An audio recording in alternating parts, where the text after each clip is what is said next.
Tax strategy in retirement is not for everyone, but gosh, if it works for you, it can be fantastic. Combining RMDs and Roth conversions, usually those don't mix. I've got that and more coming up.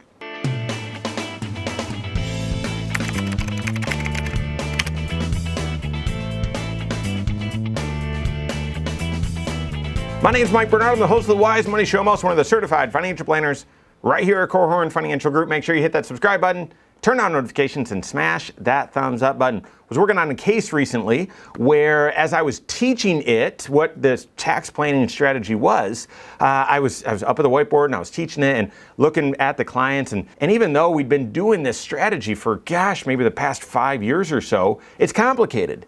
And so as I was teaching it from sort of like the base level and then building on top of it, it was actually really encouraging to see that they were nodding along. Yes, yeah. And as I said, okay, so then this, and they were like, yep, that makes sense. They got it. And it just struck me both how much I appreciated that, but also just, yeah, this strategy, even though it's not really, really sophisticated, there are some traps here. And for many people, they might not see this strategy, or they might sort of notice that there's some pitfalls here and I maybe shouldn't even do this. Well, here's the situation. Couple in their late 70s who have modest lifestyle. In fact, in this discussion, they were talking, we've been retired for 20 some years, and we're just thrilled that we haven't had to reduce our standard of living. So just that comment alone, you can tell that they're careful financially and careful with how much they spend. They're blessed to have pensions, and then they also have Social Security, and that covers their monthly bills. They've saved up aggressively in addition about $750,000, but they're not living off of withdrawals from those investments. Not many people can say that. They each have a pension, and so that's also unique. But this strategy relates to their required minimum distribution and also Roth conversions, because their tax picture, as I've built out their tax projections, which I've talked about the value and benefit of those significantly, they're in the 22% tax bracket. They're in the 22% tax bracket even before they take their required minimum distributions. Therefore, some tax planning strategies come to life. Here's what I taught. I started with, here's how your IRA works. Here's how your Roth IRA works. Your IRA, this is the money that you contributed into your 401k and into your 403b throughout your career. As you made those contributions, those were all pre-tax. You got a tax benefit when you made those contributions. Once in the IRA, those dollars were invested, and yeah, they go up and down with the markets, but all the growth is tax sheltered. But then when you withdraw the money out of your IRA, that's when it becomes taxable. You've delayed tax long enough. That's when it becomes taxable. And at age 73 now, I didn't share that with them because they were subject to the old rules, but there's this required minimum distribution that even if you don't need this money to live on, you're forced to draw some money out. And that's where she was like, oh, that's every year. And he said, yes, of course it's every year, blah, blah, blah. And we had a little laugh about that. So that's the IRA. And then I contrasted that to the Roth IRA.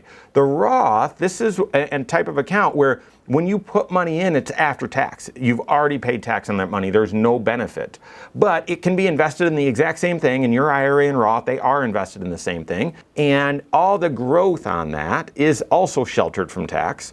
But then when you withdraw the money, the growth is not taxable to you. And it's not taxable to your kids or to others if they inherit the dollars either. So it grows and is withdrawn tax-free. The money that you already contributed, that you had already paid tax on, you never deducted it, so that's not taxed again. And I said one of the key things about this Roth IRA is that there is no required minimum distribution. There is no time where the government's going to force you to start drawing this money out. So that's how the IRA and the Roth IRA work. And then I pulled up that tax projection, and I showed them, here's your pensions, here's your Social Security, here's your interest and all that, and then here's your required minimum distribution for this year is around $25,000. And I showed them that this puts you squarely into the 22% tax bracket. After all your deductions, here's the amount of taxable income. The first X amount is 22 grand or so. It's going to be taxed at 10%. From 22 grand to around 94,000 is going to be taxed at 12%,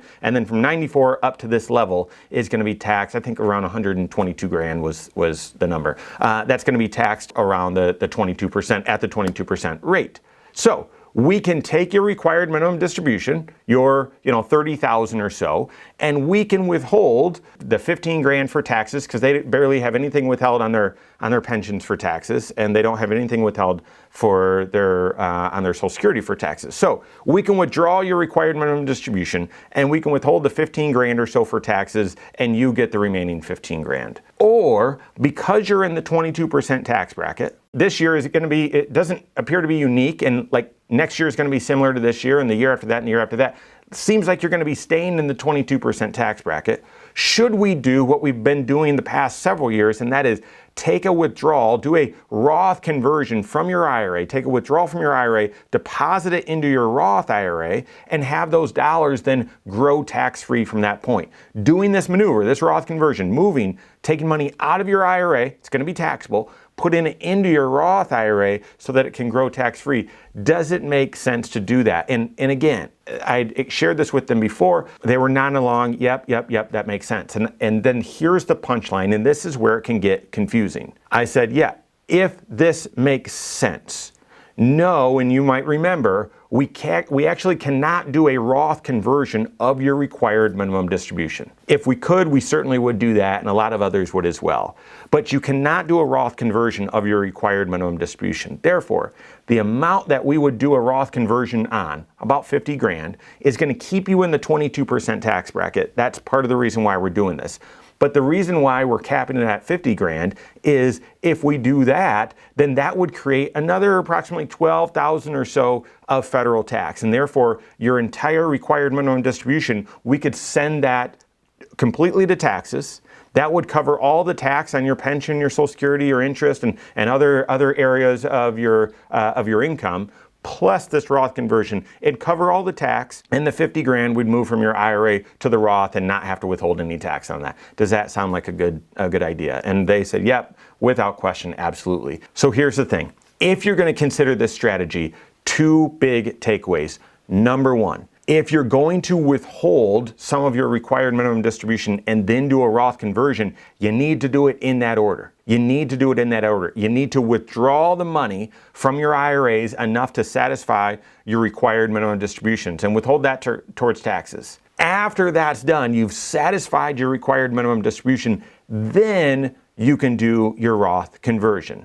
So a lot of times people think you can't do a Roth conversion in retirement. You absolutely can. You just need to do your required minimum distribution first. After that, you can do a Roth conversion no matter what. That's the second takeaway.